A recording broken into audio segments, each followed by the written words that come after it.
Hello, you're watching Ellie from Ellymentry Papercrafting. I'm an independent Stampin' Up demonstrator here in the UK. I'm going to show you a technique that's been around for some time, and I've seen lots of people doing this. And it's a very, very easy little piece of work to do, but very, very effective. So it's a picture that's built up in layers. So rather than trying to explain it to you, let me show you. I'm starting off with my card base, and this measures 5 3/4 inches square. So basically it's whatever square card you can make from your cardstock.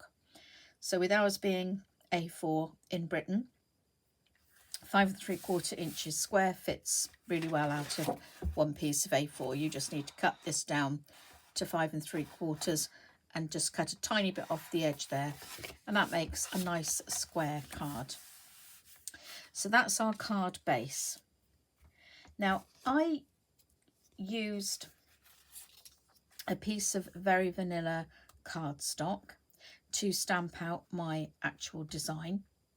So the colours I used on my first one that I tried the design out with were Calypso Coral and Real Red, and then I used Garden Green for the leaves and the little bits of matte that you can see there.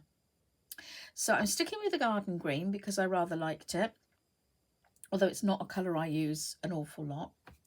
But I'm also going to use Daffodil Delight for the actual background of the flower, and for the highlights I'm using Pumpkin Pie. So a couple of colours I don't use very often.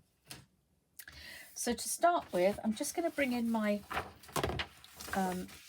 rough piece of paper, because this does involve stamping off of the paper, and the stamp set I'm using is called Art Gallery, and this is going to carry on forward into our new catalogue, which I'm pleased to say because it is a lovely stamp set, and it's one that you use the two-step stamping with.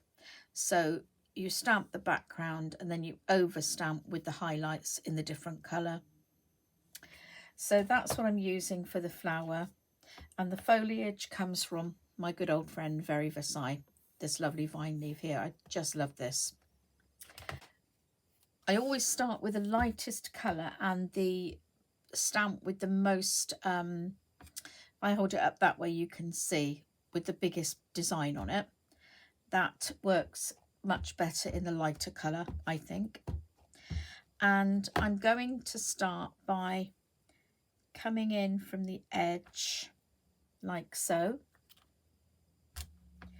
and then on the opposite edge I like to turn the stamp a little bit. It always looks a bit more pleasing if you stamp at different angles, like so.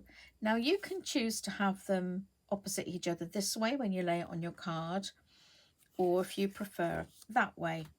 Now for no particular reason, I actually prefer it to have the design top right and bottom left.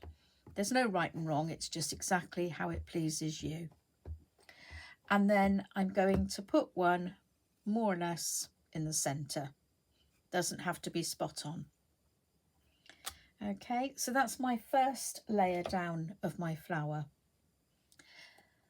Then I'm bringing in the pumpkin pie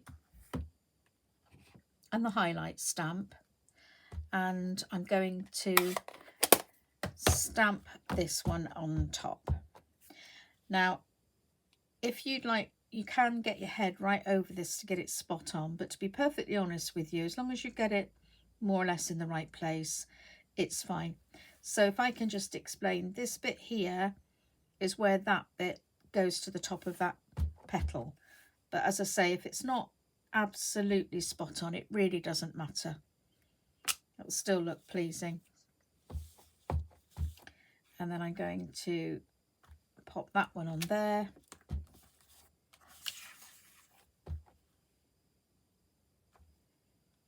And that one on there. So that's my flowers stamped. And then I've got the lovely vine leaf there and the garden green stamp pad.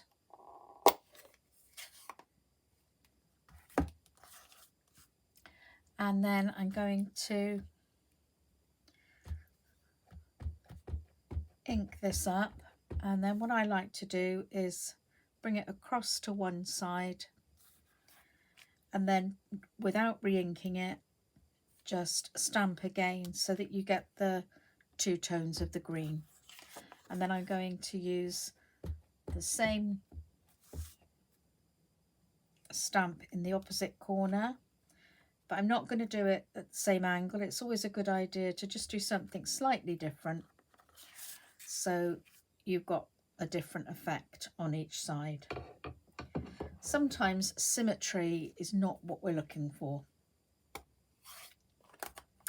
So believe it or not, that's actually all the stamping that we're going to do. Now, when I prepared my mats, you'll see that I've taken the garden green in the cardstock and I've cut a piece that measures, let's I think we can get rid of this now. What I didn't tell you is that this is 5.5 inches, which is 1/4 of an inch smaller than the base. And then I've cut my first mat to be just 1/8 of an inch bigger than this, which is just 1/16 of an inch bigger all the way around. And I found if you have anything bigger than that as a border, it just didn't sit right. I didn't like it at all. It wasn't pleasing. And then I've cut the middle out, so I've gutted it, and from that piece I've cut another piece, and this one measures 3 5/8 square, and I gutted that, and from that piece I've cut this one, which is 1 5/8 square. So I've got 3 mats. And you might think that looks a bit odd, and it does like that. But the reason I've done that is because I'm now going to cut the piece I've just stamped down, and when that's cut down it will fit onto all those mats. Now you do have to make sure that your stamping is absolutely dry before you do the next step, otherwise you'll end up with ink on your fingers like this. So you can just wait a minute, or you can perhaps dry it with your heat gun, or I sometimes just pat it dry just with a tissue. And I think it's only the green that was still a little bit wet, and I think that's because I've just re-inked my garden green ink pads. It's not, I haven't quite got it all off, so I'm just gonna go over, and I turned the tissue over so that I didn't get the green all over the card. So if you just look at it, tilt it in the light, you'll be able to see it's still actually not dry.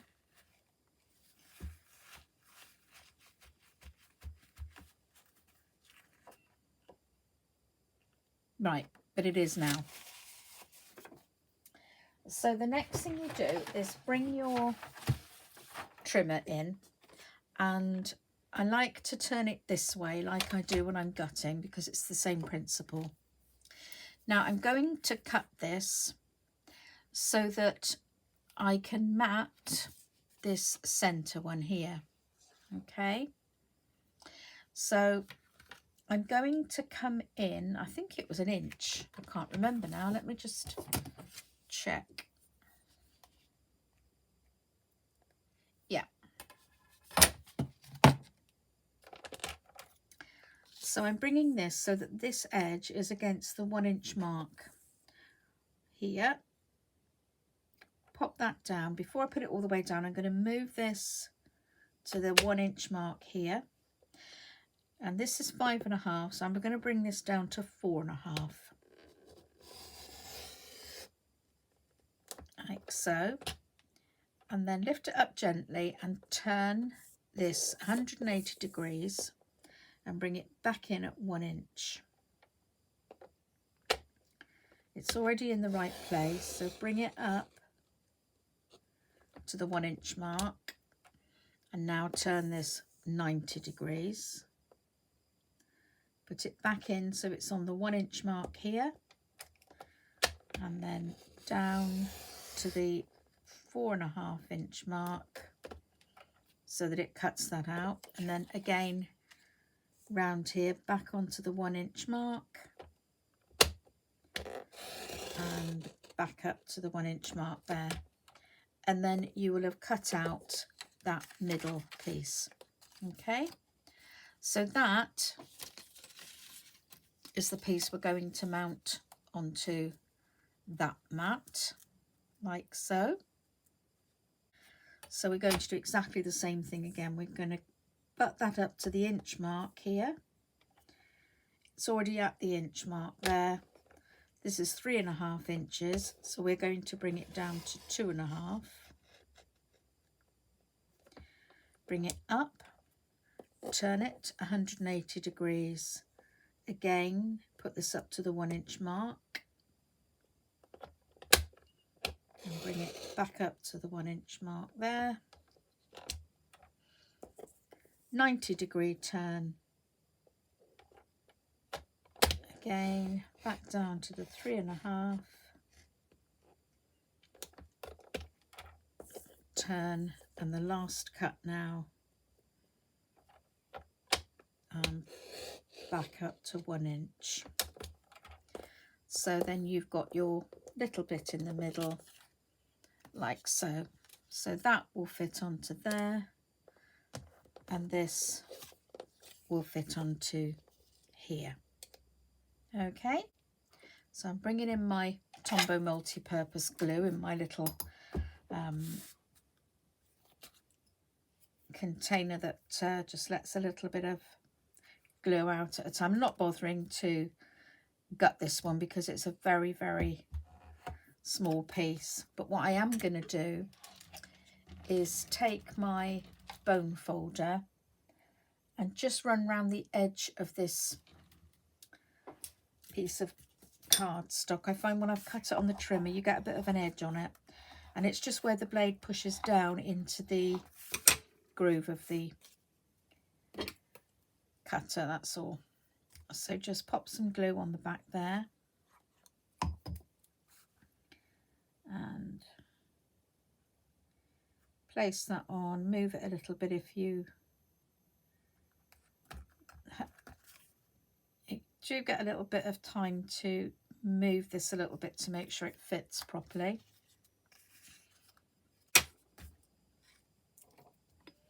You don't have to use tweezers, but I just find I can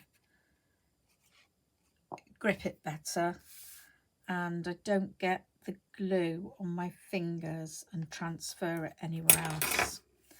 So that's why I like to use the tweezers. And also because the end is finer than my fingers, I find I can pick it up and just, I don't know, manoeuvre it better, that's all.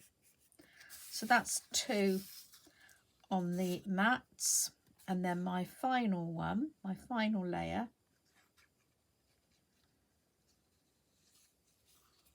like so.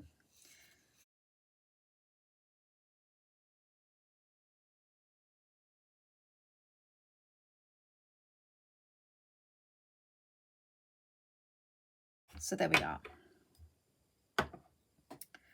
So then I'm going to place this so that, where am I? I'm that way, that's right.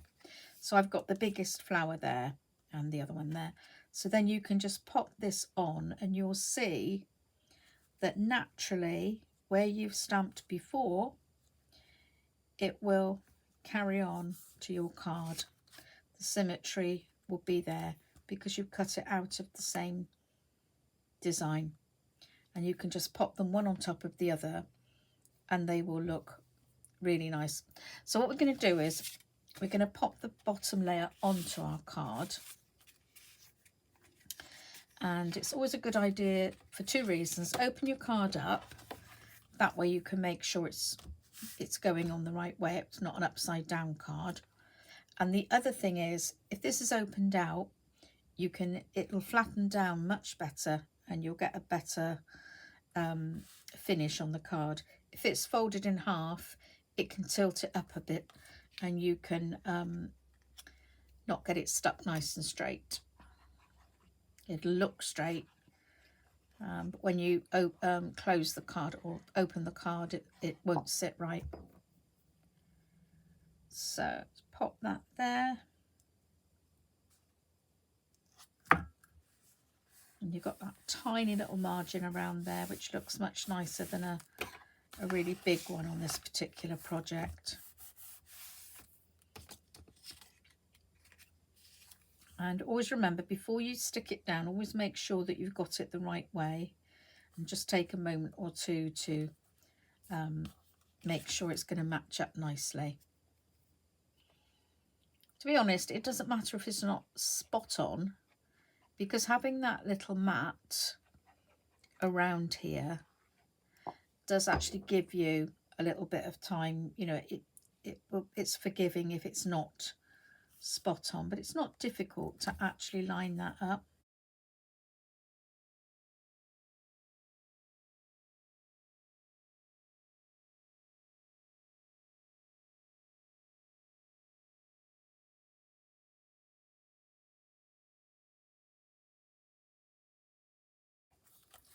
And what I meant to do actually was to put this onto some foam, and I completely forgot.